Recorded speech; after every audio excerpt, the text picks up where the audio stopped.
Ang Koshigaya Alphas, pinangungunahan ng 7'3" na si Kai Sotto, ay kasalukuyang nasa gitna ng isang mainit na winning streak na nagbunsod ng malaking takot sa iba't ibang koponan sa Japan B-League. Sa bawat laro, ipinapakita ni Kai ang kanyang kakayahang magdomina, hindi lamang sa ilalim ng ring, kundi pati na rin sa opensa at depensa. Matapos talunin ang ilan sa mga malalakas na koponan sa liga, ang tanong ngayon ay kung sino ang susunod na biktima ng Alphas. Ang Chiba Jets na kasalukuyang ranked number 3 ang posibleng susunod na hamon para kay Kai at sa kanyang koponan. Ang mga tagumpay ng Alphas ay hindi simpleng tsamba. Sa likod ng kanilang sunod-sunod na panalo ay ang malaking kontribusyon ni Kai Sotto.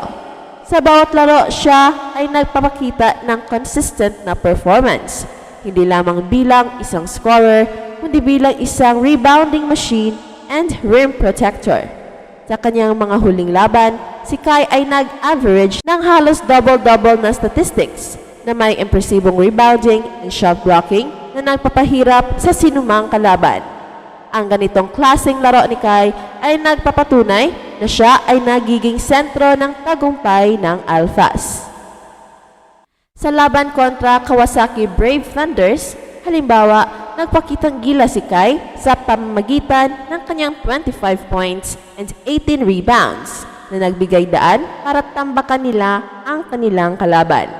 Ang ganitong performance ay nagpapaalala sa mga fans and eksperto ng kalibre ng isang NBA-ready player. Dahil sa kanyang kombinasyon ng taas, husay at basketball IQ, tila nagiging isang mismatch ang bawat laban para sa kanyang mga kalaban. Hindi maiiwasang magtanong, handa ba ang Chiba Jets sa Alphas?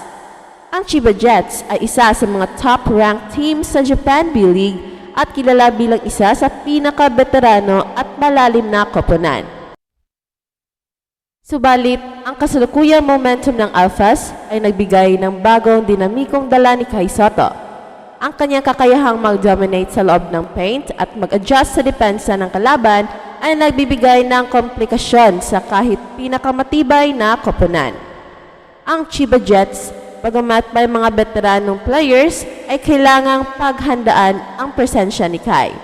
Sa kanyang taas na 7'3" and wingspan, mahirap siyang pigilan sa ilalim, lalo na kung patuloy siyang magpapakita ng husay sa pagkuha ng rebounds at pag-convert ng kanyang mga tira. Bukod pa rito, ang kanyang kakayahang mag-shoot ng long-range shots ay nagdagdag ng panibagong dimension sa laro ng Alphas na pwedeng mag-disrupt sa defensive scheme ng Jets. Ang tagumpay ng Alphas ay hindi lamang usapin ng opensa. Ang depensa nila pinangungunahan ni Kai ay nagiging pundasyon ng kanilang pagkapanalo.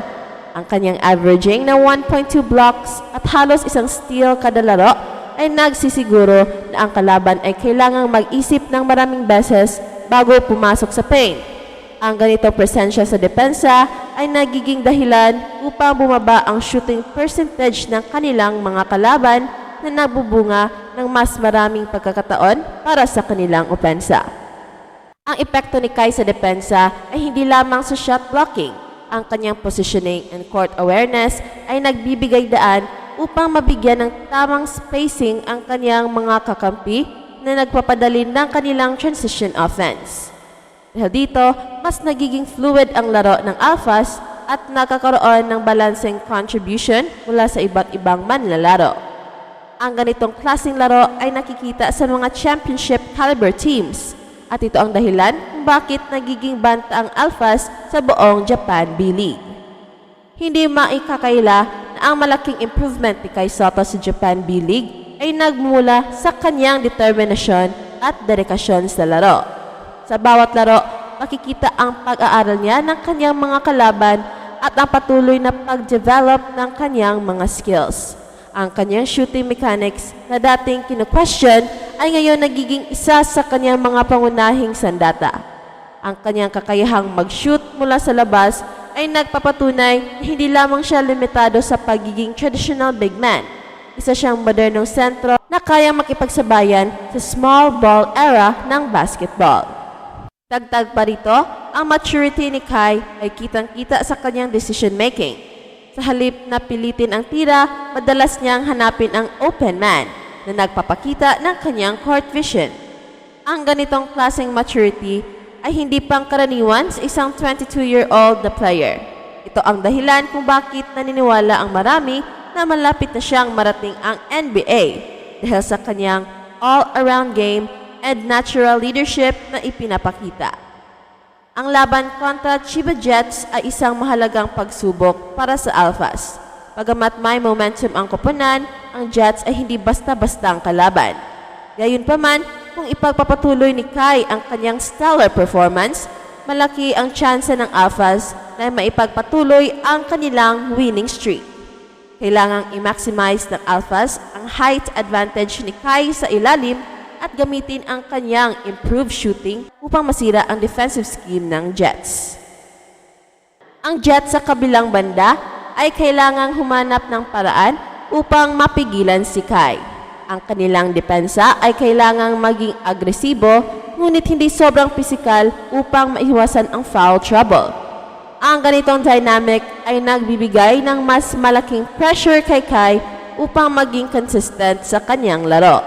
Subalit kung maipapakita ni Kai ang kanyang karaniwang hustle and determination, magiging mahirap para sa Jets na pigilan ang kanyang impact. Sa bawat laro ni Kai Sotto, hindi lamang ang Alphas ang kanyang dinadala, kundi pati ang pangarap ng milyon-milyong Pilipino. Ang kanyang tagumpay sa Japan B-League ay nagbibigay ng inspirasyon sa mga kabataang nangangarap na makapasok sa professional basketball. Sa kabila ng mga pagsubok at hamon, ipinapakita ni Kai na sa pamamagitan ng sipag, tiyaga at tamang mindset, maaaring maabot ang kahit na anong pangarap. Ang laban kontra Chiba Jets ay hindi lamang usapin ng panalo at talo. Ito ay pagkakataon para kay Kai na patuloy na patunayan ang kanyang sarili bilang isa sa mga pinakamahusay na manlalaro sa Asia. Sa kabila ng kanyang kabataan, ang maturity and skills na ipinapakita niya ay nagbibigay ng kumpiyansa sa kanyang koponan na kayang-kaya nilang makipagsabayan sa kahit na sinong kalaban. Habang papalapit ang laban kontra Chiba Jets, malinaw na ang buong Japan B-League ay nagsisimula ng maghanda sa banta ng Koshigaya Alphas. Ang presence ni Kai ay nagiging pangunahing dahilan kung bakit ang mga kalaban ay nahihirapang makahanap ng sagot sa opensa at depensa ng Alphas. Ang kanyang versatility, height, and skills ay nagdadala ng bagong dimension sa laro na siyang nagpapalakas sa kanilang tsansa na makapasok sa playoffs.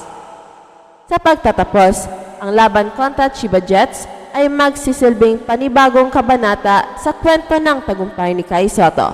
Anumang ang kahinatnan ng laro, malinaw na si Kai ay nasa tamang landas patungo sa kanyang ultimate goal, ang makapasok sa NBA at maging simbolo ng tagumpay ng Pilipino sa pandaigdigang entablado ng basketball. Ang Alphas sa pamumuno ni Kai ay hindi lamang isang koponan. Sila ay nagiging bagong pwersa na kailangang seryosohin ng buong Japan B-League.